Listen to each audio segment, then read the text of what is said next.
In comparison to old technology aircraft, the flight deck on the A320 is designed to be a comfortable, uncluttered environment in which to work. By utilizing modern electronic display units, the presentation of information to the pilots has been improved.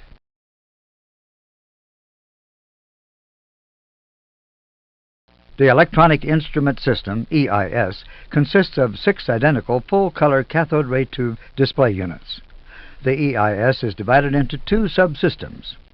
The Electronic Flight Instrument System, EFIS, for which each pilot has 2 displays. The Electronic Centralized Aircraft Monitoring System, ECAM, which uses the 2 displays in the center to provide information on the aircraft systems. Let's look at the EFIS system first.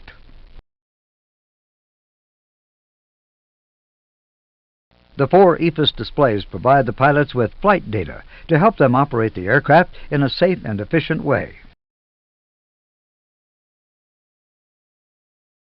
Flight parameters are displayed on primary flight displays, PFDs, while navigation data is displayed on navigation displays, NDs.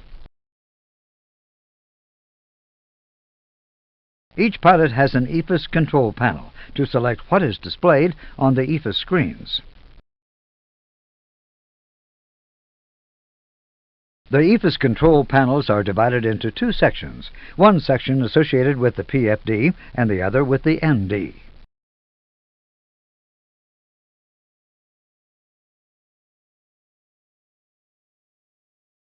Outboard of the PFD, there are control knobs to adjust the brightness of the associated PFD and ND, or to turn the display off.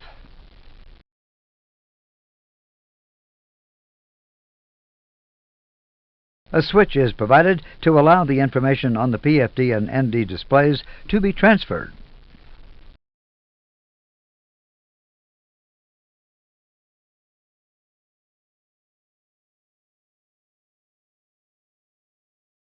The 2 displays in the center are dedicated to the Electronic Centralized Aircraft Monitoring System, ECAM.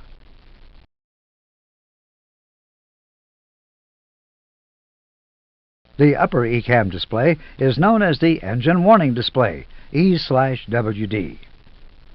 The lower ECAM display is known as the System Display, SD. It is on this screen that various aircraft system parameters can be viewed by the pilots. As an example, we will cycle through the system pages for you.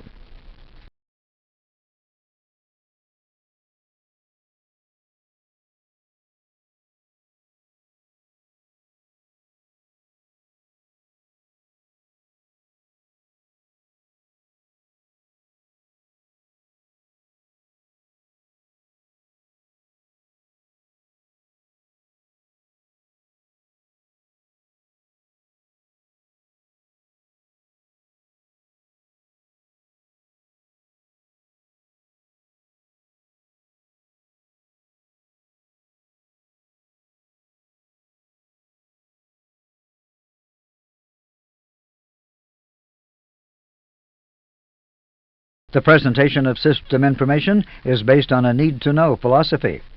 This means that only the system information relevant to the particular phase of flight is presented to the pilots. You will see this demonstrated in the normal and abnormal operation modules. Another philosophy that is used on the flight deck is the lights out principle.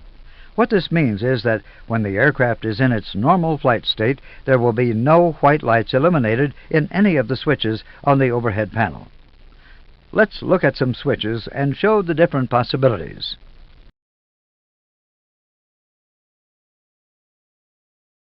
For the majority of the switches on the overhead panel, the push-button switch logic is normal operation configuration, no light showing, the lights out philosophy. Abnormal condition, amber fault light.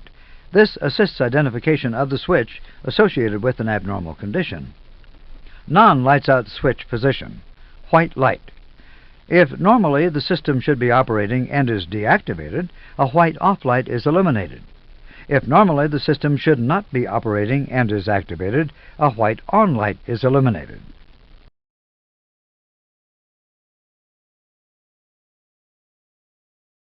There are some switches on the overhead panel which are used on a temporary basis or may have an indication of their state. The logic is temporary selection for operational reasons, blue on light such as anti-ice.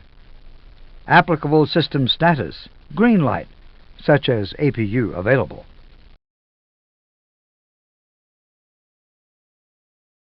Below the ECAM displays on the center pedestal is the ECAM control panel.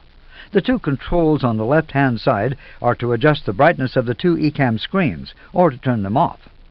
We will look at the rest of the controls on this panel in more detail later.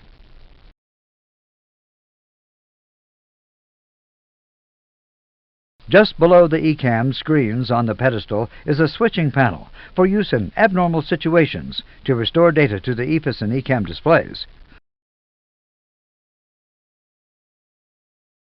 In front of each pilot, there are two attention getters, a red master warning and an amber master caution. As a further means of getting the pilot's attention, there is a loudspeaker on each side of the cockpit for oral alerts and voice messages.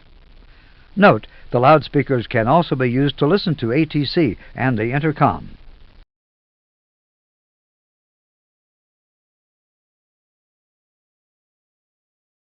Now, let's go back to the EFIS system. For the EFIS displays, data from the Air Data and Inertial Reference System, ADIRS, plus navigation data from the Flight Management and Guidance System, FMGS, is fed directly to three Display Management Computers, DMCs.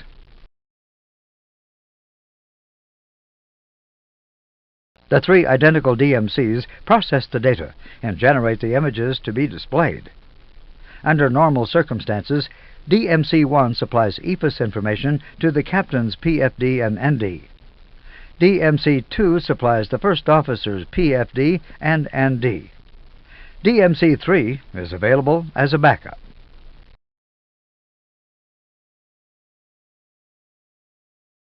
Now let's look at the other EIS subsystem, ECAM, and how the ECAM displays get their data.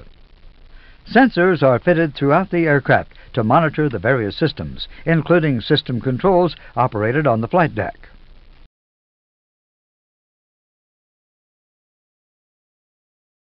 Data for certain parameters, for example, fuel quantity and primary engine indications, is routed directly from the system sensors to the three DMCs. Note that there are separate channels within each DMC for ECAM and EFIS.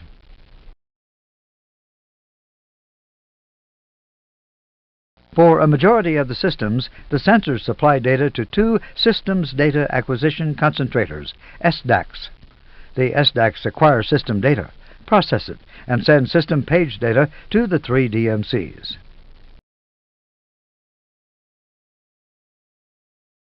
Normally, DMC-1 supplies the engine warning display. DMC-2 supplies the SD, the system display.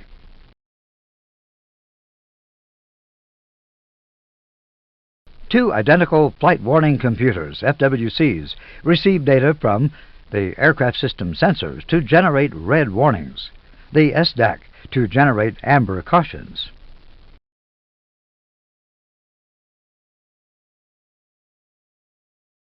The FWCs then supply the DMCs for the display of alert messages, the attention getters, the loudspeakers for oral alerts, and synthetic voice messages.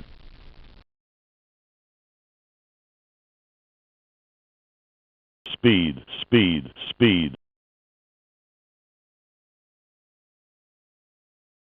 All the components shown can be collectively called the ECAM system. We will study the use of the ECAM system in a separate module.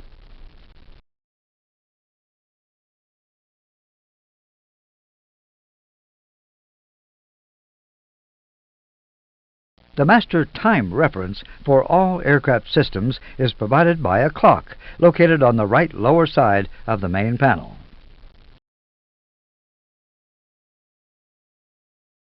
The time is also displayed at the bottom of the system display.